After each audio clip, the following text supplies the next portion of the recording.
Talk about strides. Is there a difference in him this year and last year, you think?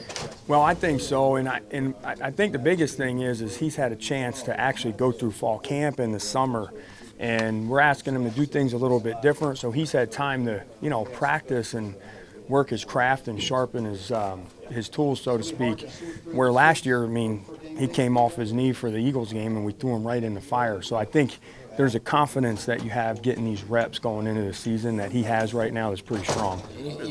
You said he had a plan. Is that a plan of like rehab, a plan of techniques? Well, a plan just based off of technique and strength building, And we all know, like Vrabe says it all the time, there's nothing more important than the health of this team. And when you're working on a bad knee, or not necessarily a bad knee, but maybe it's just not 100% from a strength or whatever standpoint, it messes with you. And so he went and attacked this rehab and went into the summer with a plan on things he needed to improve technically after last year and some habits and stuff that we knew he needed to fix, and he did. He did a great job. What are the challenges for Dennis going from right to left? How big of a Yeah, I think, I think it is a challenge, and what Dennis had an unbelievable year for us last year, and then all off season when Jack was hurt, he took all those reps at right tackle and got really comfortable.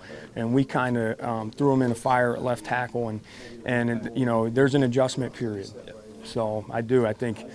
I don't think it's as extreme as a baseball batter batting right-handed and all of a sudden going left, especially for him because he's taking snaps on both sides. But there is definitely a comfort level more on one side than the other. I think Mike, what did he say? Actually, the other day, he compared it to going from writing right-handed to writing left-handed. I mean, Right. do you have to rethink everything from footwork to? I think you do. And it's a comfort level. And when you're setting in a right-handed stance compared to setting in a left, it's understanding where you're at in the pocket. And I know it seems like it should be easy, but it's, all right, where am I at relative to this guy's rush and where the quarterback's thrown? Am I in the right spot? Am I in position to where if he speed rushes me, I can turn and run him by the quarterback? There's a trust there. And, it's all about being able to do it from the left side instead of the right. What are some of the positives you've seen from him as far as making that transition during camp? Yeah, I think so. With Dennis, I think he's done a really good job. We're really focusing on certain things in terms of throwing his hands and being at, we call it the intersection point, being at the right spot at the top of the pocket where he's in between him and the quarterback. And when he's urgent in the set and he gets to that spot and he's comfortable and confident, he's really hard to run around or run through. He's such a big body.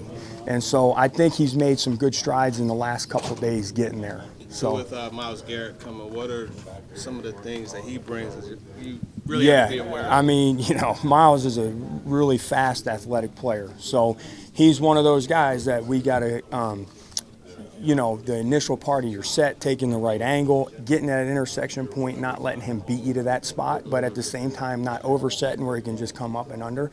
Those are the things with Myles you got to work on constantly because he has the ability to bend a corner on you or set you up outside and slip underneath. So it's getting to the right spot at the right time. That's the focus.